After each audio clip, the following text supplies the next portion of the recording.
అందరికీ వందనాలండి. ఎలా ఉన్నారు? బాగున్నారా? ఈ దినాన్ని దేవుని యొక్క వాక్య ప్రకారం మనం చూసుకున్నట్లయితే ప్రకటన గ్రంథంలో దేవుడు తన పరిస్థితి లేకుండా చదివిస్తూ ఉన్నాడు అనమాట అండి.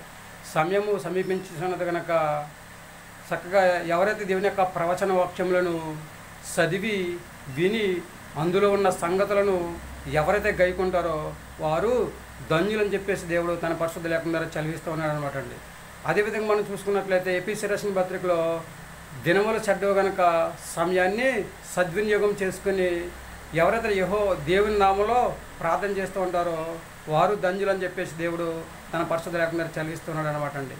అలాగే ప్రసంగి గ్రంథాలు మనం చూసుకున్నట్లయితే అంధత్వం కమ్మక ముందే, దుర్దినములు రాకముందే, వాన వచ్చి వాన వెలిచిపోయిన తర్వాత మేఘములు కమ్మక ముందే యెహోవాను జ్ఞాపకము చేసుకోమని చెప్పేసి దేవుడు తన పరిస్థితి లేకుండా చదివిస్తున్నాడు అనమాట అండి. సమయము చాలా విలువైనది, చాలా అమూల్యమైనది, చాలా శ్రేష్టమైనది అనమాట అండి.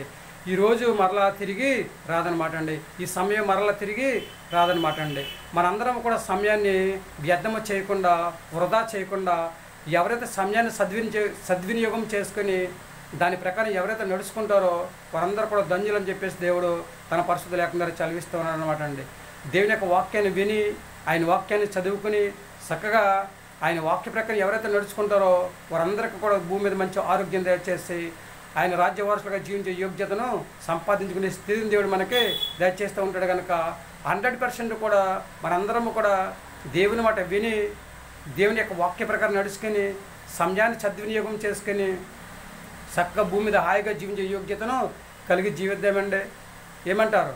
దేవుడి ఇచ్చిన మహా ఉచితమైన బట్టి పరిశుద్ధ గ్రంథంలో ఎవరైతే సమయాన్ని సద్వినియోగం చేసుకుని సర్వశక్తి గల దేవుడి నామంలో విశ్వాసంతో ఎవరైతే ప్రార్థన చేసుకున్నారో వారందరి జీవితాలు ఆశీర్వాదకరంగా ఉన్నాయండి, దీవెనకరంగా ఉన్నాయండి.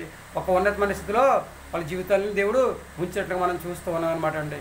మనము కూడా సమయము సమీపించున్నది కనుక చక్కగా దేవుని యొక్క వాక్యమేని ఆ వాక్యం గైకుని అందులో ఉన్న సంగతులను మనం గైకుని ఆ వాక్య ప్రకారం మనం నడుచుకున్నట్లయితే మనల్ని కూడా దేవుడు ఆశీర్వాదకరంగా, దీవెనకరంగా, మేలుకరంగా మన జీవితంలో ఒక ఉన్నత మనసులో దేవుడు ఉంచడానికి ప్రయత్నము చేస్తూ ఉంటాడు. ప్రయత్నం చేయడం కదండి, 100% కూడా మన జీవితంలో ఒక ఉన్నత మనసులో ఉంచుతాడనమాట అండి. మరి ఏమైనా ఆలోచన చేసుకుంటున్నారు?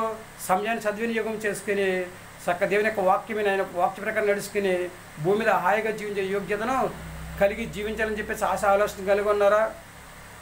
అయితే మనం చక్కగా దేవుని సమయాన్ని సద్వినియోగం చేసుకునేలాగా అలా అందరూ కూడా దేవుని యొక్క సమయాన్ని సద్వినియోగం చేసుకుని అందరూ కూడా భూమి మీద హాయిగా జీవించి ఆయన రాజ్య వారసులుగా జీవించే యోగ్యతను సంపాదించుకోవాలని చెప్పేసి మన కోసం మనం ప్రార్థన చేసుకుని అందరి కోసం ప్రార్థన చేద్దాం. మహాపరుషుని పరలోకపు తండ్రి, నీ ఘనమైన పదం లెక్కలేని స్తుతిస్తోత్ర ప్రభు. బిడ్డలందరూ కూడా దీవించండి, ఆశీర్వదించండి ప్రభు. ప్రతి ఒక్కరినైనా సమయాన్ని సద్వినియోగం చేసుకుందని ప్రభావ నిన్ను స్తుతించి, నిన్ను ఆరాధించి, నిన్ను మహింపరుస్తూ నీ యొక్క వాక్యం ఏంటంటే నీ యొక్క వాక్యం గైకుని అందులో ఉన్న సంగతులను దండిస్తాను, తెలుసుకుని దండిస్తాను ప్రభావ. జాగ్రత్తగా దాని ప్రభావ జీవించే యోగ్యతను దయచేయని ప్రార్థిస్తున్నాం ప్రభావ. నీకు వందనాలు ప్రభావ. ఈ బిడ్డలందరూ తన విశ్వాసంతో ప్రార్థన చేసుకుని దండిస్తాను ప్రభావ. నేను నమ్మిక కలిగి జీవించే యోగ్యతను దయచేయని ప్రార్థిస్తున్నాను. ఆయన వందనాలు. వివాహం కోసం ఎదురు చూస్తున్న వారిని దండిస్తాను ప్రభావ. వ్యాపారం చేస్తున్న వారిని, ఉద్యోగాలు చేస్తున్న వారిని, గర్భిణీశీలను దండి, బాలింతరాలను దండిస్తాను ప్రభావ. చిన్నపిల్లలను, పెద్దలను, వృద్ధులను, యవనస్తులను దండిస్తోతుండవా. చేతుర్తులు చేసుకుంటున్న వారిని దండిస్తుండవా. వాహనాలు నడుపుతున్న వారిని దండిస్తోతుండవా. సంతానం లేని బిడ్డలను దండిస్తోతుండవా. ప్రతి ఒక్కరిని కూడా జ్ఞాపకం చేసుకుని అనారోగ్యంతో ఎవరైతే ఉన్నారో వారందరూ కూడా జ్ఞాపకం చేసుకుని ఎవరికి కావాల్సిన సహాయం వరకు దయచేసి చక్కగా దాన్ని ప్రార్థన చేసుకుందని ప్రభావ. సమయాన్ని సద్వినియోగం చేసుకుందని హాయిగా జీవించే యోగ్యతను ప్రభావ ప్రతి బిడ్డకిని దయచేయని ప్రార్థిస్తున్నాం ప్రభావ. నీకు వందనాలు. ప్రతి ఒక్కరికి భూమి మీద మంచి ఆరోగ్యం దయచేసి నీ రాజ్యవారసులుగా జీవించే యోగ్యతను ప్రభావ ప్రసాదింపచేయమని మా ప్రార్థనలకించిన తండ్రి, మా ప్రార్థనలు ప్రతిఫలం దయచేయమని మా కొరకు తరగరాని యేసుక్రీస్తు ప్రశ్న నామములో వేడుకొంచున్నాం తండ్రి. ఆమేన్. అందరికీ వందనాలండి. త్రిక దేవుని ఆశీర్వాదం మీకు తోడుగును గాక. దేవుడు మిమ్మల్ని దీవించి ఆశీర్వదించిన గాక.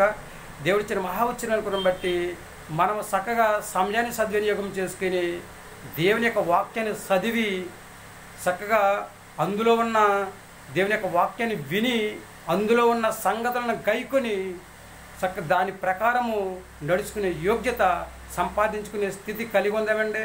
ఏమంటారు మీ ఆలోచన? మీది. అందరూ కూడా దేవుని మాట విందాం, ఆయన మాట ప్రకారం నడుచుకుందాం, ఆయన యొక్క వాక్యాన్ని గైకుందాం, ఆయన వాక్యం ప్రకారం నడుచుకుందాం. అప్పుడు దేవుడు మనందరినీ భూమి మీద హాయిగా జీవించే యోగ్యతను సంపాదించుకునే స్థితిని దేవుడు మనందరికీ దయచేస్తారనమాట అండి. మరేమైనా ఆలోచన చేసుకుంటున్నారండి? వింటారా దేవుని మాట? జీవిస్తారా భూమి మీద హాయిగా? ఏమంటారు? ఈ ఆలోచన మీది మనందరినీ కూడా దేవుడు దీవించి ఆశీర్వదించిన గాక.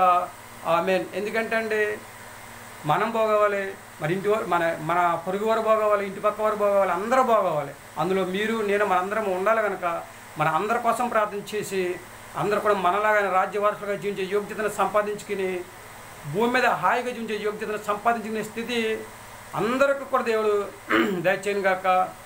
ఏమంటారు? ఈ ఆలోచన మీది అందరికీ వందనాలండి.